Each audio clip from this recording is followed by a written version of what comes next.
Bonjour et bienvenue. Vous écoutez l'expérience inédite. Je suis Patrick Walid, partenaire Digital Experience et Retail au sein du groupe OnePoint. Depuis des millénaires, les êtres humains se sont échangés des commodités, des biens, des services. Depuis moins de 20 ans, l'histoire s'est accélérée et tout a changé. L'expérience est devenue l'axe majeur de création de valeur et révolutionne nos habitudes de consommation. Autour de 5 questions, nous échangeons ici avec une personnalité forte et inspirante qui nous partage sa vision de l'expérience dans son secteur. Commerce, distribution, culture, food, hôtellerie, tous les secteurs sont impactés. Pour changer, en échangeant, avec la touche OnePoint, au-delà de l'évidence. Bienvenue dans l'expérience inédite. On vous a jamais dit le client est roi. Il y a une chose qui me met hors de moi, ce sont les mauvais vendeurs. Ce magasin est magique. Si vous aimez être reçu comme un chien dans un jeu de quilles... Maître, vous êtes dans la boutique idéale pour ça, monsieur. Ouvrons le magasin. Bonjour à tous. Merci d'être présents aujourd'hui pour une nouvelle édition de l'expérience inédite, qui est donc un live Instagram. On reçoit aujourd'hui Nicolas Dupeux. Bonjour. Bonjour Nicolas, merci beaucoup d'être là avec nous. Pour rappel, on va retrouver un petit peu cet échange qu'on a aujourd'hui en live. Pour ceux qui ne pourront pas le suivre dans leur intégralité, on pourra le suivre en podcast sur Spotify et sur Apple. Donc vous le voyez, pour ceux qui nous suivent depuis la première édition, un nouveau setting. On se trouve aujourd'hui dans les locaux de OnePoint et on respecte, entre Nicolas et moi, la distance d'un mètre. Normalement, notre bras, à peu près, nous permet de nous séparer et de garder la distanciation sociale qui nous a tant pesé ces derniers mois et qui a eu des impacts, évidemment, sur le business de l'industrie et sur l'industrie du spectacle en général et à l'Accor Arena. Nicolas, merci beaucoup d'être avec nous. Pour te présenter rapidement, tu es aujourd'hui, depuis 2 ans et demi, je crois. Exactement. À la tête de l'Accor Arena, salle de spectacle mythique à Paris depuis 35 ans. Beaucoup d'entre nous ont des souvenirs et des expériences extrêmement fortes dans cette salle depuis très longtemps. Auparavant, tu étais chez Disneyland Paris. Ouais. Et une carrière dans l'entertainment, l'événementiel, de manière plus spécifique auparavant. Donc, tu es un fin spécialiste, un fin connaisseur de ce secteur d'activité sur lesquels on voulait échanger, on voulait avoir ta vision sur l'impact de l'expérience, puisque c'est bien ce qui nous occupe aujourd'hui. 5 questions, une trentaine de minutes, pour pouvoir nous exposer ta vision de ce que c'est que l'expérience dans ces lieux très spécifiques que sont les lieux de spectacle, que sont les lieux dans lesquels on vient pour vivre un événement, pour vivre une expérience. Donc tout de suite, ma première question pour toi, je sais que tu portes une vision stratégique qui est de faire de l'Accor Arena ce qui est un lieu d'événement de manière absolument indiscutable, de transformer ce lieu d'événement en plus un lieu de vie et un lieu d'expérience. Est-ce que tu peux nous parler de ça et du coup nous donner ta définition de l'expérience? Alors, sur la définition de l'expérience, je vais peut-être centrer un peu le mot d'expérience, parce qu'en fait l'expérience, ça reste très large. Je crois que tout est expérience dans la vie, parce que l'être humain se nourrit d'expériences, de découvertes. Donc le mot expérience est un mot assez large. Je propose qu'on le recentre en fait sur ce qui est vraiment pour nous à l'Accor Arena et dans des lieux comme le nôtre. C'est on appelle en anglais la user experience, et nous on va plutôt que l'appeler l'expérience consommateur, on va l'appeler plutôt l'expérience client, l'expérience spectateur. C'est vraiment pour nous l'enjeu essentiel, c'est cette expérience qui va tourner autour de nos clients et de nos spectateurs. Nos clients, ils peuvent être nos clients producteurs, organisateurs, nos clients VIP et puis nos clients prestataires. Alors, spectateurs, pardon. Comment on va définir cette expérience? Pour moi, la définition de l'expérience, en fait, c'est les émotions qu'on va ressentir et qui vont laisser une trace, un souvenir fort. C'est ça l'expérience, c'est quelque chose que l'on va vivre, dont on va se souvenir et qui va être marquant. Et nous, tout l'enjeu, c'est de travailler sur le parcours client pour que tous ces touchpoints du parcours client participent à cette expérience. Et finalement, on se définit comme un amplificateur d'expérience. C'est-à-dire que l'expérience, on l'a en venant, en allant voir le spectacle, en allant voir un artiste, en allant voir une compétition sportive.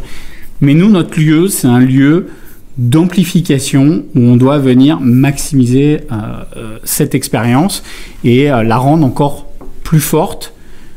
Pas forcément pendant le show, parce qu'on sait que des fans qui viennent voir un artiste, ils sont mus par la passion. Donc, l'expérience, elle est déjà parfaite parce qu'ils viennent voir leurs artistes préférés ou leurs sportifs préférés. Donc nous, l'enjeu, elle va être sur l'aval, l'amont, l'aval, depuis le moment où on a connaissance d'un événement, la billetterie, le moment où j'arrive à l'aréna, les parcours dans l'aréna, le post, etc. Et on va travailler sur tous ces éléments de l'expérience. Donc avant, après, ce qui va se passer avant le spectacle, après le spectacle, tout ça fait partie de l'expérience pour toi. Oui. En fait, l'expérience, elle est complète. C'est l'expérience d'un parcours client, au sens large du parcours client, et la manière dont ça chemine dans le parcours client, bien avant, plusieurs dizaines ou plusieurs mois à l'avance, à partir du moment où on a connaissance. Après, le moment fort, c'est le moment physique. Nous, on a une expérience aussi qui vient mixer du digital et du physique. C'est-à-dire qu'on va avoir toute la période en amont qui est une période plutôt digitale, sur notre site, sur la billetterie. Et puis ensuite, le physique, c'est j'arrive à l'aréna. Qu'est-ce qui se fait que quand je franchis la porte, quand j'attends dans la file d'attente, je vis quelque chose, en fait. Et tout l'enjeu, il est double, en fait. Notre enjeu, c'est si on va avoir une bonne expérience, il faut connaître ses clients. Il n'y a pas de bonne expérience sans bonne connaissance du client. Donc l'enjeu, c'est si on veut bien servir nos clients, il faut les connaître. Et s'il faut les connaître, il faut travailler sur la data, sur le CRM, sur le ciblage. Ça, c'est un enjeu qui est clé, c'est comment on va bien connaître les clients. Et après, c'est comment on va bien les engager. Donc, qu'est-ce qu'on leur propose dans ce parcours qui va faire qu'ils vont vivre quelque chose qui va être marquant, différent, engageant, créer des communautés, faire des animations. D'accord. Voilà, toutes ces choses-là. Et donc, on est vraiment sur ces deux axes. C'est je dois connaître mon client, je dois l'engager, je dois l'activer. On parle beaucoup de polysensoriel ensemble parce qu'on a l'occasion de travailler sur tous ces sujets-là, mais c'est aussi comment j'active les sens, tous les sens. Et on sait que c'est en activant les sens qu'on crée des émotions, qu'on laisse une trace. Voilà, c'est un peu tout l'enjeu sur lequel on travaille aujourd'hui, nous, de l'expérience consommateur que j'aime pas trop, que nous on appelle expérience plutôt client-spectateur. Ouais, forcément. Ouais, ce qui est super intéressant parce que c'est pas complètement intuitif de se dire quand je viens à un spectacle, il y a beaucoup de choses qui ont été pensées en amont, il peut se passer des choses après, mais que finalement on a l'impression que la salle est la salle, je viens pour un événement, mais en fait on peut venir pour autre chose que ça. Ou en tout cas on peut trouver des expériences positives ou des impacts, tu appelais ça tout à l'heure, des émotions, des traces, des souvenirs. Il y a d'autres choses que le spectacle en lui-même, que l'événement lui-même qui peut laisser une trace. C'est ça, en fait c'est l'enjeu et le levier sur lequel on travaille aujourd'hui, c'est que on considère jusqu'à présent que les salles de spectacle sont un lieu dans lequel l'expérience à vivre est celle du spectacle qu'on va voir. Nous on dit que cette expérience à vivre, c'est la raison d'être de venir voir un spectacle, mais que la raison d'être de l'expérience générale, c'est de venir dans un lieu de destination dans lequel on va vivre quelque chose sur toute la période. Et que finalement, le contenu et le faire venir, parce qu'on vient pour voir un artiste, mais quand on y repart, on a passé un moment qui est un moment différent. Et c'est vrai que on tisse souvent un peu des parallèles, soit avec le retail, soit notamment... moi, j'aime bien l'exemple des aéroports, en fait. Il y a quelques années, quand on prenait l'avion, qu'on arrivait à Roissy, une fois qu'on avait passé le côté de la sécurité, il y avait 3 boutiques de duty-free qui se battaient en duel et c'était terminé. Aujourd'hui, les aéroports travaillent en disant cette séquence-là, c'est une séquence dans laquelle on fait vivre quelque chose aux consommateurs. Donc, il y a des boutiques, il y a des passages obligés, etc. Il y a des PlayStation pour Il y a des PlayStation pour jouer, il y a des partenaires qui s'activent. Nous, c'est un peu pareil, en fait.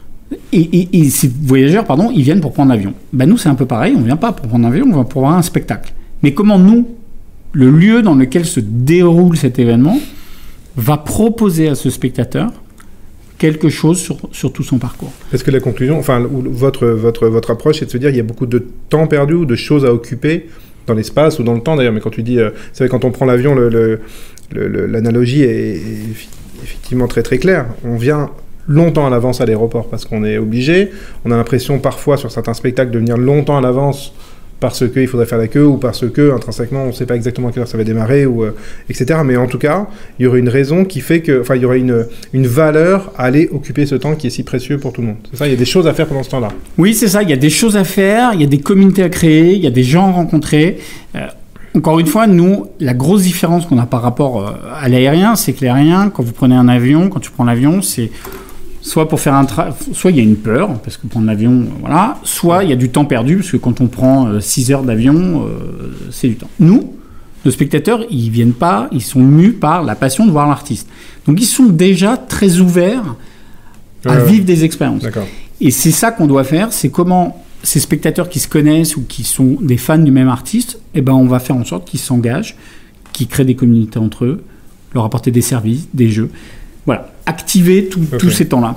Très intéressant, merci beaucoup. Ce qui m'amène d'ailleurs à ma deuxième question, est-ce qu'il y a sur cette question de moment, est-ce que toi il y a eu un moment dans ta vie pro, dans ta vie perso, un moment clé où tu t'es dit l'expérience a énormément de valeur pas seulement dans l'acte de consommation, dans l'acte d'achat, mais comme tu le disais tout à l'heure, dans la trace que ça peut laisser. Est-ce que tu as un exemple à partager avec nous? J'aime bien ce côté un peu vivant, un peu perso peut-être d'ailleurs que tu pourrais nous partager. Oui, alors ça va être plutôt professionnel que personnel, mais moi j'ai été profondément marqué, donc preuve que l'expérience était forte et marqué positivement parce que j'ai pu vivre chez Disney en fait, chez Disneyland Paris. C'est-à-dire que quand on est dans un parc Disney, l'expérience, elle est poussée dans tous les détails. On ne voit pas forcément quand on est un guest et qu'on se balade, mais en fait, tout est pensé. C'est pensé depuis la musique. On arrive dans un land, dans un univers, il y a une musique spécifique qui met déjà. C'est pensé dans la décoration, c'est pensé dans les couleurs, c'est pensé dans les revêtements au sol. Tout est fait pour plonger, rendre immersif dans cette expérience-là. Et moi, je trouve que c'est très fort parce que on ne le voit pas. Bien et sûr. Ce qui est plus fort, c'est quand on ne le voit pas. Et preuve en est, c'est qu'il y a une fonction qui est majeure dans les parcs Disney, ça s'appelle des imagineurs. L'imagineur, c'est un mot valise qui veut dire les ingénieurs de l'imagination. Et ça prouve que l'imagination au service de l'expérience, Disney l'a poussée pour venir presque la processer de manière comme des ingénieurs, en fait. Et ces personnes-là travaillent sur comment, dans chaque parcours, on va venir maximiser cette expérience. Et donc ça, moi, j'ai eu l'occasion maintenant d'y aller à titre personnel, après avoir été à titre professionnel. Et en fait, quand j'y vais, j'essaie de me dire, tiens, je ressens ça, et c'est lié à quoi, en fait? Et c'est lié parce que, voilà, quand on se balade dans Main Street, on voit, pour ceux qui iront bientôt dans les parcs, quand ça va vite réouvrir, vous allez voir que sur les vitres sont indiqués des noms, etc. Ça plonge dans l'histoire de Disney, en fait. Et c'est ça qui est très, très fort, c'est que tous ces petits gestes, tous ces petits points plongent dans l'expérience de manière très, très forte et très profonde, très immersive, tout en restant très discrète et pas envahissante. Sur ce côté discret, alors je ne sais pas si tu vas pouvoir me répondre. J'ai eu la chance d'être cast member à Disneyland Paris il y a presque 30 ans. Tu m'as jamais dit ça. Non, c'est vrai. L'année de l'ouverture, en 92, je crois. Ouais, 92, ouais.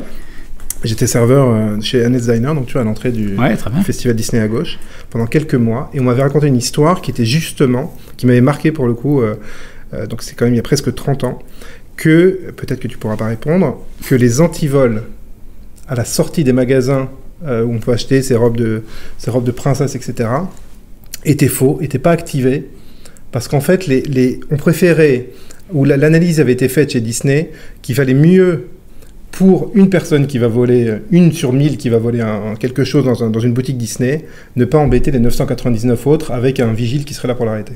Je ne sais pas si tu peux répondre, parce que c'est peut-être encore confidentiel et sous le sceau du... Écoute, le problème, c'est que si je réponds, je serai obligé après de... non. Alors, ne réponds pas. Non. Même si elle est fausse, l'histoire est intéressante. Je ne veux pas te mettre dans l'embarras. Pour être tout à fait honnête, je sais pas, je pense que c'est activé quand même, mais la situation a changé en 25 ans aussi. Ouais. Les habitudes ont changé, les façons de faire ont changé. Je pense qu'il y a, à l'époque, de manière générale, dans le retail, il y avait aussi beaucoup moins de contrôle qu'il y a aujourd'hui. Donc je crois que les dispositifs s'adaptent aussi, malheureusement aussi au profil et aux habitudes, pas toujours les meilleures. Merci, c'est une des très belles, une magnifique manière de répondre sans répondre à la question, c'était très très bien. Mais en tout cas que la fable, que ce soit une histoire vraie ou que ce soit une fable, on comprend que, comme tu le disais, il y a des imagineurs chez Disney. C'est à la fois, on a ingénéré l'imagination. Et même ça, on aurait pensé, en tout cas, si cette histoire de... toutes les histoires tous les sujets dont tu nous as parlé, et même cette histoire de peut-être se dire qu'il faudrait ne pas embêter les gens tout autour, tout ça est pensé pour que l'expérience soit la plus forte. En fait, c'est vraiment que on ne pense qu'à vivre un bon moment, en fait, et que tout soit fait pour. Tout à l'heure, je parlais d'amplification, en fait. C'est vraiment ça. C'est ce terme. On amplifie l'expérience par un travail en amont qui est considérable, en fait. Rien n'est gratuit, en fait. On ne peut pas penser, c'est ce qui fait la différence d'un parc Disney par rapport à d'autres, c'est que derrière, il y a énormément de réflexion, il y a énormément de travail sur les profils, sur les clients, sur la manière dont ils vont circuler et comment, à chaque moment, ils vont vivre une expérience différente. Ou pas. Mais c'est décidé et c'est choisi. Et du coup, on est très immergé là-dedans. Et je pense que c'est ça le rôle de ces ingénieurs. Et j'aime beaucoup cette idée, alors j'imagine que vous développez aussi à l'Arena, que tout ça nécessite énormément de travail. Parce qu'on a l'impression d'être dans un domaine qui est celui, quand on parle d'expérience, qui est celui de la perception, de l'imagination, du sentiment, du ressenti, etc. Mais ce que tu nous dis, c'est que ça nécessite beaucoup de travail. Tout ça n'est pas... Pour que ce soit invisible, il y a énormément de travail, comme on dit que les humoristes qui font passer les choses de la manière la plus fluide possible, ont beaucoup bossé en amont. C'est énormément de travail pour arriver à ça. C'est beaucoup de travail. Je pense que celui qui dirait que c'est pas du travail et que c'est instinctif serait plutôt un menteur patenté. C'est beaucoup de travail pour bien comprendre à qui on s'adresse, bien connaître à nouveau le spectateur, mais aussi faire les bons dispositifs qui en même temps ne sont pas trop intrusifs. Le travail, il est sur qu'est-ce que je vais proposer, quel équilibre je vais avoir, quel juste équilibre. Parce qu'on le disait tout à l'heure, voilà, un spectateur qui vient voir son artiste, il vient pour vivre un moment de communion avec l'artiste. Si on est trop intrusif, on va lui gâcher son moment, en fait, de plaisir. Si on n'est pas assez, il va pas le voir. Donc c'est toujours comme, je dirais, moi je suis pas spécialiste de la cuisine, mais les bons gâteaux, c'est les bons ingrédients et c'est le bon dosage des bons ingrédients. Donc nous, on travaille sur imaginer, créer les bons ingrédients, ou en tout cas les mettre ensemble, mais dans le bon dosage. Et après, la bonne cuisson. Justement, sur l'Accor Arena, est-ce que tu pourrais nous partager un exemple précis de quelque chose que vous avez expérimenté dans cette direction, qui pourrait être inspirant pour tout le monde, d'expérience qui aurait fait la différence. Comme tu le disais, les événements en eux-mêmes portent une puissance. La NBA, il y a encore quelques mois... Évidemment, les grands rendez-vous sportifs ou les grands concerts, est-ce qu'il y a quelque chose que vous avez expérimenté très concrètement, peut-être récemment ou de manière plus ancienne, dont tu t'es dit « Ah ouais, ça fait la différence, on a pu le mesurer, etc. » Alors, c'est une réflexion aujourd'hui que l'on mène de manière assez large, qui est liée à notre stratégie. Je disais tout à l'heure, c'est quelque chose qui nécessite pas mal de travail. Donc, on est aujourd'hui en train vraiment de travailler sur tous ces parcours-là et tous ces éléments-là et comment on va l'activer. C'est plutôt une stratégie qu'on va déployer à partir de la rentrée, de manière très effective. Par contre, je pense qu'il y a un point qui est pour nous un vrai point sur lequel on travaille, qui fait partie de l'expérience, c'est ce que j'appelle chez moi le caring, en fait. C'est-à-dire cette capacité à apporter de la bienveillance et à bien servir nos clients. Et c'est un point qu'on développe aujourd'hui de plus en plus, qui vont dans les codes d'accueil, les codes de service, être toujours proactif, écouter nos clients, répondre à nos clients. Et ça, c'est quelque chose qu'on a vraiment maximisé et qu'on a vraiment appuyé maintenant depuis quelques mois. C'est comment est-ce que on n'a pas juste des clients, on a des habitués que l'on connaît, en fait, que l'on reconnaît, que l'on sert, on adapte l'ensemble de nos services là-dessus. Et ça, c'est vraiment des choses que l'on fait aujourd'hui, qui font la différence. Et d'ailleurs, on est assez fiers de voir que dans cette période difficile, nos clients, on n'a pas des relations qui sont uniquement basées sur commercial, client, Arena. On a des vraies relations quand on a... envoyer des informations, des actualités à nos clients de l'Arena, qu'ils soient producteurs, organisateurs, clients spectateurs ou clients VIP. En fait, on a vu la profondeur de la relation humaine qu'on avait avec eux. Ils nous ont répondu, on a engagé des conversations, on a par exemple sur la partie spectateur fait une magnifique vidéo pour leur dire on vous attend en fait. Et quand on voit l'engagement qu'il y avait sur les réseaux sociaux, des gens qui disaient mais nous aussi on a envie de revenir. Quand on voit sur les meilleures histoires qu'on a demandé pour les 35 ans, nos spectateurs qui disaient mais j'ai un souvenir là, je me souviens, j'aime cette salle, j'aime ce que j'y vis. On dit voilà, on a réussi quelque chose, on a réussi ce côté qui dépasse les relations, qui est la bienveillance, qui est ce que j'appelle moi le caring, c'est prendre soin d'eux en fait. Mais au sens voilà, je m'occupe de mes spectateurs et je fais en sorte que ça se passe bien. Oui, je trouve ça, enfin, pour être très sans flagornerie, entendre parler de bienveillance de la part du DG d'une des plus mythiques salles de spectacle, etc. Là, on pourrait entendre des choses plus transactionnelles que relationnelles. On est dans un champ sémantique, parler de bienveillance, et en plus tu nous dis ok, on a testé ça, on se rend bien compte qu'il y a du grip, que ça accroche. Je trouve qu'il y a un côté courageux de sortir des KPI, des indicateurs de business, et de tester cette notion de bienveillance, et en plus de constater que ça marche. C'est quelque chose de dingue, franchement. Enfin, c'est assez... je pense c'est nouveau, c'est très nouveau, non ? Je sais pas si c'est nouveau, mais je crois que dans un lieu de passion, en fait, je disais tout à l'heure, dans un lieu de passion, il faut vivre des émotions. Vivre des émotions, ça passe justement par ce qu'on fait vivre et par cette bienveillance. Maintenant, en plus, le gros atout qu'on a, c'est que tu parlais de KPIs et d'une partie plutôt financière, et ben ça devient aussi un levier de transformation là-dessus. Parce que quand les gens se sentent bien, ben ils consomment plus. Bah oui. Et finalement, c'est pas antinomique. C'est que ce côté humain, ben derrière, il se retranscrit dans les chiffres. Ça peut se mesurer. Ça se mesure. Ça se mesure, ça se voit, parce que les gens viennent plus souvent, parce que les gens ils nous font plus confiance. Voilà, et ça se voit. Ils sont plus fidèles. Ouais. Moi, je crois profondément que dans nos activités, qui sont des activités de plaisir et de culture, si on a une relation 100% tournée financière, on rate quelque chose. Oui, on va réussir sur un one-shot, mais sur la durée, on ne va pas y arriver. Si on a une relation qui est plutôt une relation humaine, ça n'empêche pas derrière de faire des bons niveaux et des bons KPI. Je ne parlerai pas des résultats de ces derniers mois qui sont forcément affectés, mais nous, on était dans une croissance forte parce que justement, on a travaillé tous ces points-là en fait. Et on en vient sur la restauration, on en vient sur le merchandising, on en vient sur tout ce qu'on peut proposer à nos clients. Quand on écoute les clients, on sait ce qu'ils veulent et à ce moment-là, ils consomment. Quand on n'écoute pas, on impose. Voilà. C'est un peu la différence entre le consommateur et l'usager. C'est-à-dire que l'usager, on l'oblige à prendre ce qu'on lui demande. Le consommateur, on s'oblige à répondre à ce qu'il souhaite. Et il faut être dans cette dynamique-là. On est rentré, oui, c'est quelque chose sûrement d'assez général dans l'économie, d'être passé du push. Si je ne prends pas l'exemple de la télévision, on te pousser des contenus. Maintenant, non, évidemment, les gens vont ils vont les chercher veulent, au moment où ils le veulent, etc. Et toi, c'est OK. Toute la force des plateformes, toutes les formes des Netflix et autres, c'est justement, je vais chercher le contenu qui m'intéresse. La puissance, c'est d'avoir tout le contenu qui correspond aussi à la cible.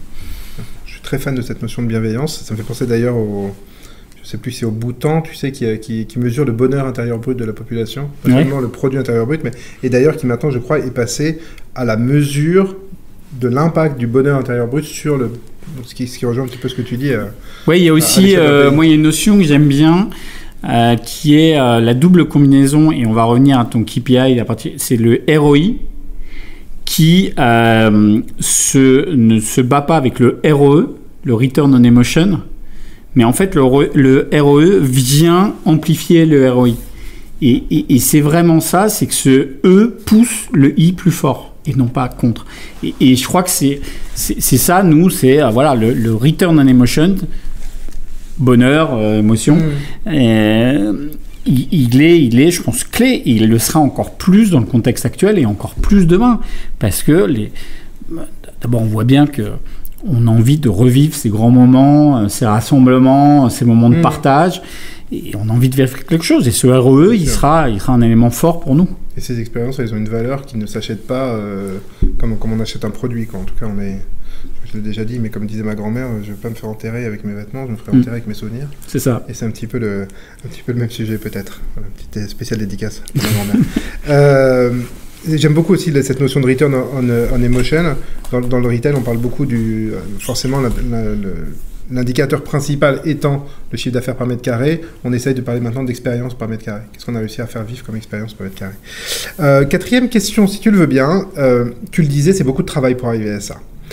Et devant la masse de travail, certains se disent par où je commence, où est-ce que je vais y arriver, où est-ce que la montagne n'est pas trop haute. En tout cas, comment je fais pour aborder ça? Parce que c'est des nouveaux défis que les boîtes, de manière générale, dans ton secteur, doivent remporter. Par où commencer? Ou quels sont, pour tourner la question un petit peu différemment, les changements qu'il faut embrasser en premier, qui sont des changements structurels, des changements culturels, de people, d'organisation dans une boîte? Qu'est-ce qu'il faut pour réussir à faire ça? Je pense que le point principal, c'est de revenir à ce que je disais tout à l'heure, c'est le client au centre. C'est-à-dire qu'il faut absolument partir de ce postulat, c'est que le client doit être au centre des préoccupations. Ce qui veut dire que l'organisation, elle doit être tournée autour des clients et non pas autour de l'entreprise ou de sa structure qui imposerait son organisation à ses clients. Encore une fois, c'est plus du push. Voilà. C'est pas l'entreprise qui pousse quelque chose à ses clients, c'est les clients qui doivent venir le chercher. Exactement. Et du coup, l'organisation qui va derrière, elle doit faire en sorte de répondre aux attentes du client. Donc, l'idée, ou en tout cas nous, ce qu'on a mis en place, ça veut dire travailler de manière plus transversale, moins silotée. Parce que quand on travaille de manière silotée, on est efficace, mais on est efficace dans son coin. Et au final, on se retrouve à imposer, si on a 5 silos, on se retrouve à imposer à un client 5 modes de fonctionnement correspondant à chaque silo. Sauf qu'on oublie un truc, c'est qu'au bout, il y a le client. Et le client, lui, ce qu'il veut, c'est un mode de fonctionnement. Donc, il faut inverser la tendance et l'organisation qui va avec pour faire en sorte de dire, ben voilà, que veut le client, comment je m'organise derrière. Et comment, du coup, je transversalise, c'est français, mais comment je rends transversale l'organisation, je désilote. Première chose, c'est ce qu'on a fait nous, essayer de désiloter les équipes, de les faire travailler ensemble et du coup, de travailler plus en mode projet aussi. De travailler à partir d'enjeux, de problématiques, de stratégies, de déploiement d'actions et de constituer autour de la table, sur chaque problématique, les experts. Et les experts, ils sont, à nouveau, sur chaque point. Donc, c'est un peu comme ça que nous, on a avancé. Moi, j'avais présenté, après mon arrivée, donc un plan stratégique qui se déclinait en plusieurs grands chantiers avec un certain nombre d'actions, plusieurs dizaines d'actions. Et chaque action faisait l'objet de travail de membres différents, de différents départements, pour répondre à la fin, non pas aux besoins du département, mais aux livrables qui étaient un besoin du client. Et voilà, je crois qu'on ne pense pas toujours. Des fois, on pense projet. Ouais, on oublie la finalité de ce qu'on fait. On oublie la finalité et en fait, à la fin, quand on oublie ça, un client qui n'est pas au centre, c'est un client qui à un moment peut être insatisfait. Et un client qui est insatisfait, c'est un client qui revient pas, c'est un client qui va pas vivre une bonne expérience en fait. Donc c'est vraiment ça. Et moi, je suis vraiment défenseur de ce client centrique, en disant on le met au cœur des préoccupations, on le comprend, on s'organise autour de ça. C'est pas simple, parce que ça veut dire que c'est aussi des changements de méthode, des changements de travail, sans casser la machine, parce que la machine, elle fonctionne bien aussi. Donc c'est toujours des ajustements, il faut le faire aussi par touche. Ça passe aussi par, bien sûr, une organisation interne, ça c'est sûr, mais ça passe aussi, moi je pense, par l'organisation aussi matérielle, les bureaux, etc. On a une réflexion, on avait lancé une réflexion sur comment faire en sorte, nous on a des bureaux qui sont un peu éclatés sur plusieurs lieux différents, ce qui ne facilite pas la communication, donc le travail transversal. Comment on fait en sorte que malgré cette contrainte, on dépasse cette contrainte. Mais c'est quelque chose qui, en fait, on est en train de revoir parce que à l'aune de ce qu'on a vécu sur ces dernières semaines, on se rend compte que là aussi, la façon de s'organiser demain va évoluer. Et donc, on est en train de réfléchir à notre organisation du travail, physique, spatiale, pour répondre à tous ces enjeux-là. Parce que c'est vrai que culturellement, enfin, on pourrait imaginer, oui, des changements structurels, culturels, etc. Vos bureaux sont au cœur de l'Arena. Ça fait rêver, pour ceux qui ont eu la chance d'y aller, de se dire, on ouvre une porte et on rentre dans la salle de spectacle. C'est tout de même complètement magique. Donc vous, la culture du client, il y a des boîtes qui sont très loin de la culture du client physique, ils ne le voient pas. Vous le voyez tous les soirs dans les 140, c'est ça, événements à peu près annuels. Vous êtes au plus près de lui et s'il n'est pas content, il vous le dira, c'est vrai. Donc c'est moins culturel quelque part que structurel, ce que tu nous dis, les changements que vous avez mis en place, ils sont dans la manière d'adresser ces sujets-là plutôt que dans la culture que vous avez déjà. Cette culture client, elle est... Le client, on voit, le spectateur, on le voit, on entend les répétitions, enfin on est baigné dedans en fait. Donc c'est vrai qu'on a cet avantage-là et je pense que c'est très important d'être aussi sur le terrain parce que c'est là qu'on voit les choses en fait sur le terrain. Mais il y a, derrière, il faut, c'est plus une organisation, disons, quelles sont les priorités liées à nos clients, comment, quand j'ai écouté mon client, comment de cette écoute, je le retranscris en organisation et en livrable là-dessus, quoi. On arrive à notre dernière question. On peut évidemment pas faire l'impasse sur la période que l'on traverse, ou que l'on a traversée et qui, en tout cas, dans votre cas de salle de spectacle, je vois que les cinémas ouvrent dans une dizaine de jours, salle de juin. Pour vous, les salles ne sont pas encore ouvertes. C'est une période, j'imagine, hyper particulière. Est-ce que ce que l'on a vécu dans ta vision va avoir un impact long terme sur la manière dont on consomme, désolé si le mot n'est pas très joli, du spectacle, de l'expérience de l'événement dans les salles de spectacle? Je ferai un peu une réponse de Normand. Je dirais oui et non, en fait. D'abord, non. Parce que vivre un concert, tout à l'heure, je parlais de communion. C'est un moment de communion entre un artiste et un public. Et ce moment de communion, il ne changera pas, en fait. L'être humain, ce qui définit l'être humain, c'est le fait de se rassembler et de vivre quelque chose en direct, en face. C'est la définition de l'être humain, c'est de ressentir des émotions et de les vivre ensemble. C'est ce que nous, on propose dans un concert, et qu'on fait, c'est que ça crée cette communion. Et ça ne changera pas. On va retrouver ces grands moments. C'est certain, il ne faut pas être totalement naïf, qu'on ne va pas le faire du jour au lendemain. Ça va revenir progressivement parce qu'il faut rassurer, il faut s'adapter, etc. Et je pense que la rassurance, après avoir vécu plusieurs mois difficiles, et puis avec beaucoup de médias qui adorent avoir ce côté un peu anxiogène, de dire quand on met du monde ensemble, est-ce qu'on n'est pas à la fin du monde, etc. Bon, je crois qu'il va falloir qu'on ait ce moment, et nous on imagine une séquence un peu progressive pour revenir à une activité normale, mais je pense qu'on ne pourra pas changer ça. Ce qui va changer, à mon sens, c'est plus certains comportements. Oui, on va incorporer certains comportements de gestes barrières, de mesures sanitaires. Sur le long terme, tu penses ou... Oui, on va installer pas d'effet de distanciation, mais on va installer peut-être, certainement du gel. Les gens vont faire plus attention. Nous, on va faire plus attention aussi au nettoyage régulier, des points de contact, etc. Ça, je pense que dans le comportement, c'est des choses qui vont changer. Après, le changement le plus profond que j'y vois, c'est tout ce qui va changer dans le parcours et l'expérience client au sens le sans contact, le touchless. C'est-à-dire que là, je crois qu'il y a eu une accélération très forte, pas que de la dématérialisation, mais du sans contact. Donc il y avait déjà le e-ticket, le M-ticket, ça existait. Je crois qu'aujourd'hui, demain, c'est quasiment obligatoire.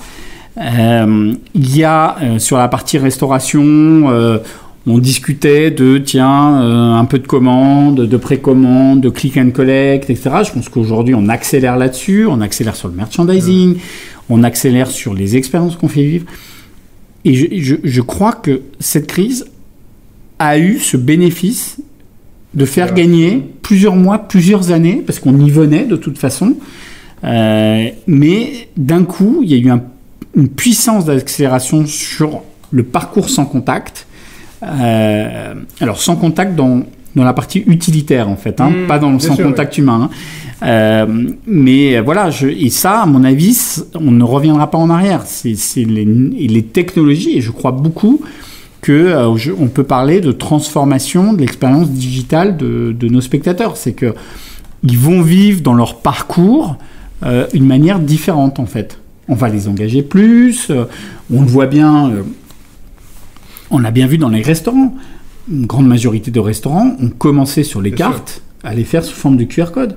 Voilà, c'est des choses, on se disait il y a 4 mois, ah oui, comment ça marche? Ah ben oui, mais c'est un investissement, machin. Etc. Il y a plein de choses à imaginer. Puis c'est des investissements à valeur. Derrière, on peut faire parrainer ça par un partenaire, pousser des offres personnalisées, on en revient à la connaissance du client. Je connais mon client, je peux lui proposer quelque chose de plus personnalisé, etc. etc. Et je crois qu'on va vivre un phénomène d'accélération très fort. Très très fort sur cette partie-là. Ce sujet du sans friction, d'ailleurs on dit les touch points, en anglais, là il y aura moins de touch, plus être touchless, mais il y aura toujours autant de touch points.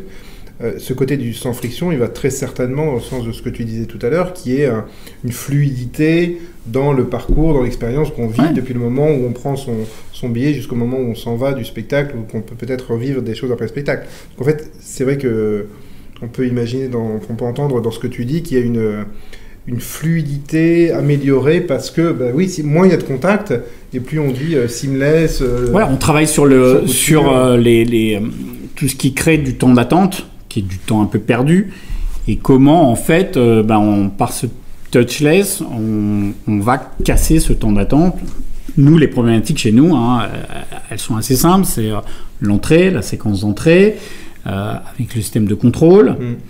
Qui est des temps incompressibles. C'est ensuite quand je veux me restaurer, quand je veux aller au stand de merchandising, etc. Et c'est tout ça où finalement, quand j'attends 20 minutes, quand je fais la queue 20 minutes, parce que forcément, dans nos systèmes, tout le monde va au bar en même temps, parce qu'on ne veut pas rater le spectacle, donc on a tous envie de manger au bar en même temps. Donc à un moment, on ne peut pas gérer ces crêtes de 15 000 personnes en 30 secondes, mais justement, toute cette partie digitale, cette partie touchless va nous permettre de travailler sur la commande en amont, le click and collect, etc., etc., etc.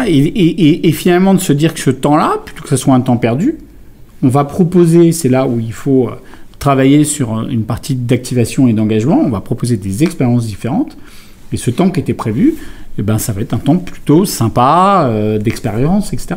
Et je pense que c'est un de ces enseignements de cette crise, c'est qu'elle nous permet d'accélérer là-dessus. Ok, merci. Alors, on arrive à la fin de ces 5 questions, mais en fait, j'en ai une 6e. En t'écoutant, ça me fait penser à un autre sujet. J'aimerais bien que tu nous partages, si tu veux bien, ta vision parce que tu en parlais tout à l'heure, du spectacle vivant à distance. On voit, les cinémas se sont transformés dans leur contenant, j'allais dire. L'enveloppe d'un cinéma n'est pas la même aujourd'hui en France que ce qu'elle était il y a 30 ans. Mais ce qu'on vit à l'intérieur aussi, quand on voit le Bolchoï, quand on voit l'opéra, quand on voit des spectacles comiques en direct dans un cinéma, est-ce que ça, tu penses, par rapport à ce que tu disais tout à l'heure sur ce fameux sujet de... Voilà, c'est une communion entre un artiste entre une communion, disons, entre un artiste et son public. Est-ce qu'on peut vivre ça à distance? Est-ce que ça a de l'avenir, ce sujet du spectacle vivant à distance? Même si c'est pas nouveau, la télé a toujours mis des choses en live. Mais là, on est quand même dans un environnement, je trouve, dans le cinéma, et n'hésite pas évidemment à me contredire, qui est quand même un lieu fermé, une pseudo-salle de spectacle dans laquelle on va vivre quelque chose en direct, en live, avec d'autres, donc aussi en communion. Je ne suis pas chez moi en train de regarder la télé avec 2 ou 3 personnes. Voilà. Est-ce que tu penses que ça peut recréer ça? Est-ce que la distance peut continuer à exister, ou ces spectacles peuvent continuer à perdurer à distance? Pas du tout. J'aime bien ça. Pas du tout. J'y crois pas. Pour rebondir sur ce que tu viens de dire à la fin, continuer à perdurer, je pense que ça marche même pas en fait aujourd'hui. On essaye, on teste, on essaye de faire des choses, mais le spectacle vivant, il y a le mot vivant. Et là, c'est pas du spectacle vivant, c'est du spectacle vivant par procuration, en fait. C'est-à-dire que entre le contenu, l'artiste, et le fan, il y a un écran, en fait. Et l'écran, c'est un objet physique qui casse l'activation des sens. On voit, mais on ressent pas. Et le ressenti, c'est essentiel. Et donc, j'y crois pas. Et je ne crois pas que on peut vivre un concert, que demain on vivra les concerts comme ça. Ça ne veut pas dire que ça marche pas ou qu'il en faut pas, parce qu'on est tous contents à un moment de revivre le concert chez soi, on est tous contents de visiter un musée en visite virtuelle, etc. Mais c'est pas la même chose. On visite des coulisses. Je sais pas si on va visiter le Louvre comme ça en visite virtuelle. On recherche pas la même finalité que d'aller au Louvre. Pour moi, on cherche plus à avoir une visite qui est peut-être un peu plus fine parce qu'on sait où on veut s'arrêter, sur quel artiste on veut s'arrêter, avoir plus d'informations. On ne cherche pas à vivre l'émotion de voir une œuvre face à soi. Donc, je dis pas que ça marche pas, je dis que ça remplacera pas. Voilà, donc on continuera à en avoir, mais je reviens sur le mot, pas du tout, ça remplacera le spectacle vivant. Jamais. Parce que on ne peut pas vivre des émotions par procuration dans notre métier à nous. Moi, on fait des tests aujourd'hui, et c'est vrai qu'il y a des concerts en drive qui sont développés, mais toutes ces choses-là, elles sont plus là aussi pour continuer à créer une dynamique en ce moment, continuer à faire vivre les choses, et je pense que c'est tout à fait respectable. C'est que dans un moment où on n'arrive plus à se rassembler pour les raisons qu'on connaît, je trouve que c'est bien d'avoir des initiatives comme ça, parce que ça permet de continuer à créer ce lien, etc. Et pour autant, je ne crois pas du tout que demain, ça sera l'avenir. Non, je crois qu'on continuera à vivre là. Et je voudrais donner une preuve de ça, c'est que nous, dans les salles de spectacle, on a tout vécu. On a tout vécu. On a traversé pas mal de crises. Bien sûr. On a vécu les attentats. Beaucoup disaient après les attentats, oh là là, c'est fini les salles de spectacle. Bon, on n'a jamais fait plus de fréquentation que l'année dernière. Ensuite, on a vécu les gilets jaunes, qui craignaient la peur d'aller dans un endroit, etc. etc. Mmh. Après, on a vécu les grèves. Maintenant, on vit cette crise. On s'en relèvera. Une fois qu'on aura passé cette période difficile, on s'en relèvera et on continuera notre métier. Parce que je crois que ce métier-là, il est important, il est essentiel. C'est de vivre sa passion. Je disais beaucoup le mot de passion, mais nous, on est un lieu de passion, en fait. Des passionnés qui viennent vivre une passion. Et ça se fait par le ressenti. On sent la conviction dans ce que tu dis du fait que, peut-être même à travers, alors je ne sais pas si c'est moi qui l'interprète comme ça, mais justement parce qu'il y a un certain nombre de crises que l'on vit qui sont sociales, culturelles, économiques, de tous ordres, on a besoin de ces moments plus que tout, et l'expérience qu'on vit, elle est de plus en plus précieuse par rapport à des biens physiques, par rapport à voilà. Oui, il y a quelque chose d'un peu antinomique, mais on a besoin de ces moments de déconnexion pour mieux se connecter avec son artiste ou son événement sportif préféré. Et c'est un peu ce côté un peu schizophrène. Je me déconnecte pour mieux me reconnecter à autre chose et à vivre autre chose. Et je crois qu'on ces choses-là, voilà, on a besoin de vivre les choses. Ouais.